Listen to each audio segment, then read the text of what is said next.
విశాఖ నగరంలో ఈ నెల 21న అంతర్జాతీయ యోగా డే జరుగుతుందని విశాఖ సిపి వాగ్జీ తెలిపారు. ఈ కార్యక్రమానికి ఆర్కే బీచ్ కాళీమాత ఆలయం వద్ద ప్రధాన వేదిక ఏర్పాటు చేశామని సిపి చెప్పారు. ప్రధానమంత్రి మోదీ ఈ నెల 20వ తేదీన విశాఖ వస్తారని తెలిపారు. యోగా వేడుకల దృష్ట్యా నగరంలో ట్రాఫిక్ ఆంక్షలు విధించామన్నారు.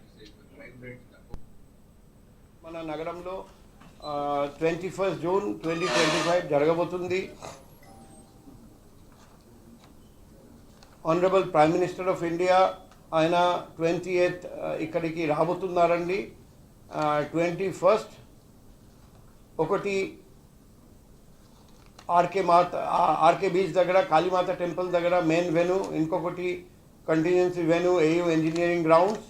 అది కాకుండా పార్క్ హోటల్ నుండి వెమ్లీ బీచ్ వరకు దాదాపు 26 కిలోమీటర్ స్ట్రెచ్. అక్కడ కూడా చాలామంది యోగా చేస్తారని మనకు తెలుసు. దాదాపు 3.5 లక్షలు మంది వస్తారని మేము అనుకుంటున్నాం. సో